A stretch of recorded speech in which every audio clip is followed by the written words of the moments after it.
So our topic is extra chromosomal inheritance. तो extra chromosomal inheritance हम किसे कहते हैं, ये होता क्या है और इसे क्यों एक्स्ट्रा क्रोमोसोमल बोलते हैं, फर्स्ट उस चीज़ को देख लेते हैं। ठीक है, तो ये एक्स्ट्रा क्रोमोसोमल इनहेरिटेंस को हम एक और नाम से जानते हैं, that is your extra nuclear inheritance. इसका एक और नाम भी है, इसको हम बोलते हैं साइटोप्लाज्मिक इनहेरिटेंस। ठीक है, तो हम क्यों इसको एक्स्ट्रा क्रोमोसोमल बोल रहे हैं, एक्स्ट्रा न्यूक्लियर बोल रहे हैं, बिकॉज हमारा ये जो सेल है इसके पास जो न्यूक्लियस है, हमें पता है कि हमारा जो इनहेरिटेंस है, इनहेरिटेंस कैसे होता है, थ्रू जेनेटिक मटेरियल। ओके, तो जेनेटिक मटेरियल क्या है हमारा, डीएनए। और डीएनए जब कंपैक्ट होता है तो क्या बनता है, क्रोमेटिड बनता है। दो क्रोमेटिड मिलके क्या बनते हैं, क्रोमोसोम बनते हैं। ठीक है, तो ये जो क्रोमोसोम है ये अल्टीमेटली कहाँ पे है, it is in the nucleus. Okay, तो न्यूक्लियस के बाहर क्या है हमारा, साइटोप्लाज्म है। साइटोप्लाज्म में क्या क्या है आपका, साइटोप्लाज्म में क्या है, माइटोकॉन्ड्रिया है ना, माइटोकॉन्ड्रिया है, देन आपका प्लास्टिड है। ठीक है, प्लास्टिड है। तो जो ऑर्गेनेलिज जेनेटिक मटेरियल कैरी करते हैं न्यूक्लियस के बाहर, उसको हम क्या क्या है हमारा, माइटोकॉन्ड्रिया और प्लास्टिड। इनके पास क्या है, जेनेटिक मटेरियल है न्यूक्लियस के बावजूद भी। सेल के अंदर किसके पास जेनेटिक मटेरियल होता है, किसके पास होता है, न्यूक्लियस के पास। लेकिन न्यूक्लियस के बाहर भी जेनेटिक मटेरियल हो सकते हैं। और जेनेटिक मटेरियल कौन कौन से ऑर्गेनेलिज कैरी करते हैं, माइटोकॉन्ड्रिया और प्लाज्मिड। और ये कहाँ पे रहते हैं, साइटोप्लाज्म में रहते हैं। ठीक है, तो ऐसे इनहेरिटेंस को हम बोल रहे हैं extra chromosomal inheritance, extra nuclear inheritance और साइटोप्लाज्मिक इनहेरिटेंस। ठीक है, इतना क्लियर हुआ। देन जो हमारा एक्स्ट्रा न्यूक्लियर या फिर एक्स्ट्रा क्रोमोसोमल या फिर साइटोप्लाज्मिक इनहेरिटेंस है, ये क्या करता है, ये मेंडेलियन इनहेरिटेंस पैटर्न को फॉलो नहीं करता। ठीक है, मेंडेलियन जो इनहेरिटेंस का पैटर्न है आपका, उस चीज़ को ये फॉलो नहीं करता। ओके, और ये जो ट्रांसमिशन है, जेनेटिक मटेरियल कहाँ से ट्रांसमिशन होता है, पेरेंट्स से ऑफस्प्रिंग तक, है ना। ये जो ट्रांसमिशन है ये मोस्टली क्या होता है, यूनिपेरेंटल होता है, मोस्टली यूनिपेरेंटल। ठीक है, मोस्टली। तो मोस्टली यूनिपेरेंटल होने का मतलब क्या है, समटाइम्स क्या हो सकता है, कभी कभी ये बाईपेरेंटल भी हो सकता है। ठीक है, लेकिन ये क्या है, मोस्टली यूनिपेरेंटल। ओके, और जो यूनिपेरेंटल है उसका भी एक स्पेसिफिकेशन है। ठीक है, क्या स्पेसिफिकेशन है, मोस्टली थ्रू द मदर होता है, ये मोस्टली थ्रू मदर।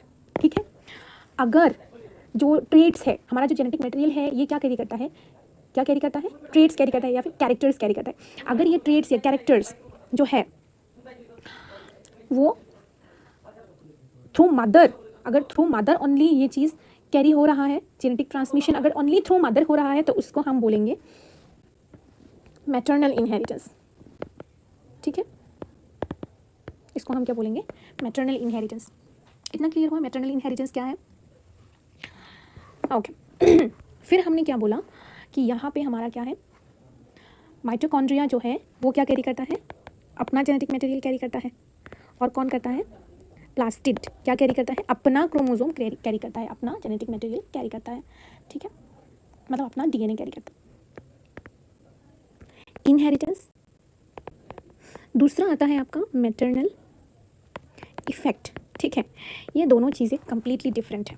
ठीक है, मैटरनल इनहेरिटेंस हम किसे बोलते हैं, जहाँ पे क्या होता है, traits are transmitted only through mother. क्या हो रहा है, जो ट्रेट्स हैं वो ओनली थ्रू मदर ट्रांसमिट हो रहे हैं। ठीक है, ये भी ध्यान रखना पड़ेगा यहाँ पे कि जो ट्रेट्स हैं वो कौन कोड कर रहा है, extra nuclear genetic material. Okay, जो हमारा ट्रेट्स है उसको कोड कर रहा है हमारा एक्स्ट्रा न्यूक्लियर जेनेटिक मटेरियल, और ये ट्रांसमिट हो रहा है ओनली थ्रू द मदर। तो इस चीज़ को हम बोलेंगे मैटरनल इनहेरिटेंस। ओके, ठीक है, फिर क्या आता है हमारा मैटरनल इफेक्ट। अभी मैटरनल इफेक्ट हम किस चीज़ को बोलेंगे। ठीक है, तो यहाँ पे जो है, अगर मैटरनल इफेक्ट डिफरेंट है आपका, इसका एक्स्ट्रा क्रोमोसोमल इनहेरिटेंस से इसका कोई लेना देना नहीं है। ठीक है, मैटरनल इफेक्ट क्या होता है, अगर nuclear genotype of mother determine the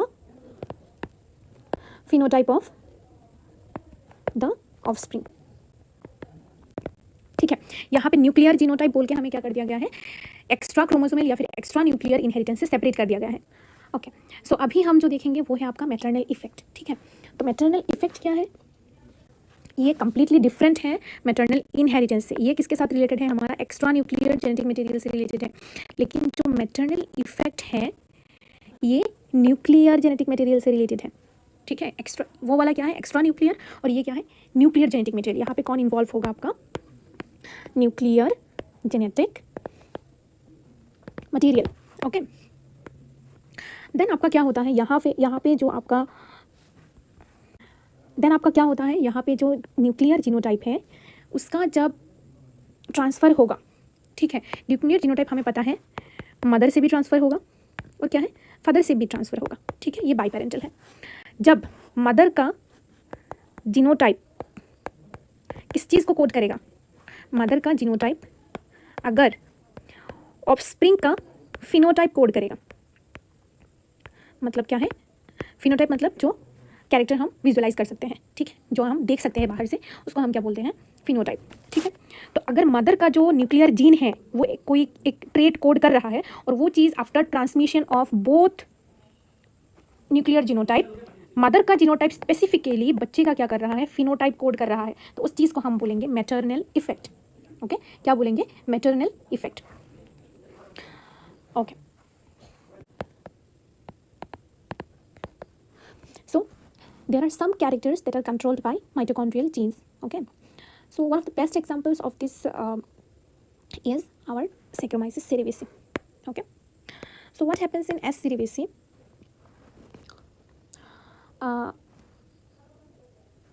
They are yeast. Okay, they're Baker's yeast. We know that local name of this S. cerevisiae is Baker's yeast.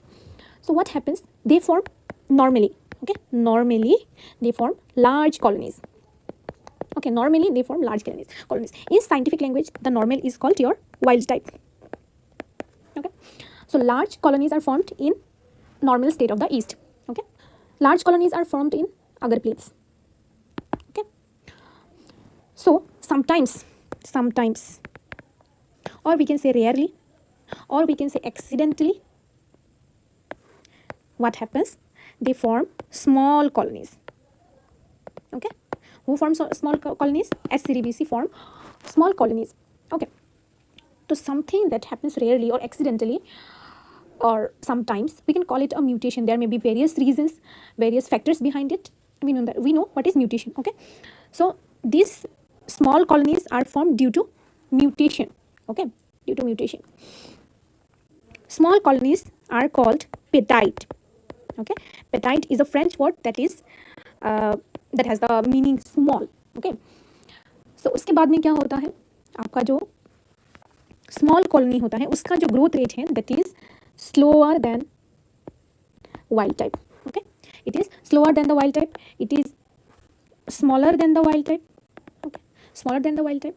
Normal से जो डिफरेंट होता है उसको ही हम क्या बोलते हैं? म्यूटेशन में हमारा क्या होता है? नॉर्मल चीज़ जो है उससे क्या हो रहा है? चीज़ें डिफरेंट हो रही हैं. ठीक है, तो slower then the wild type, smaller than the wild type. Okay, यहाँ पे क्या देखा जा रहा है कि जो आपके स्मॉलर और पेटाइट कॉलोनीज़ हैं, ये पेटाइट कॉलोनीज़ में क्या हो रहा है? इनका जो ग्रोथ है ये स्लो है. क्योंकि स्लो क्यों है? इनका जो है रेस्पिरेशन जो है वो लो है. ठीक है, रेस्पिरेशन लो है. लो रेस्पिरेशन क्यों है? बिकॉज इनका जो इलेक्ट्रॉन ट्रांसपोर्ट चेन है उसमें क्या है? डिफेक्ट है. इलेक्ट्रॉन ट्रांसपोर्ट चेन में क्या है? डिफेक्ट है. ठीक है, तो म्यूटेशन के कारण क्या हो गया? इलेक्ट्रॉन चेन ट्रांसपोर्ट में डिफेक्ट हो गया. इलेक्ट्रॉन चेन ट्रांसपोर्ट में डिफेक्ट है, इसीलिए क्या हो रहा है? आपका रेस्पिरेशन लो हो रहा है. रेस्पिरेशन लो हो रहा है, इसीलिए क्या हो रहा है? उनका ग्रोथ स्मॉल हो रहा है. ग्रोथ स्लो हो रहा है. ग्रोथ स्लो हो रहा है, इसका मतलब क्या है? उनका साइज भी स्मॉल हो रहा है. ठीक है, सो ये वाला जो म्यूटेशन केस है आपका mitochondrial mutation in S. cerevisiae, it is due to the क्या है? आपका जो इसी में डिफेक्ट आ रहा है म्यूटेशन के कारण. ये म्यूटेशन किस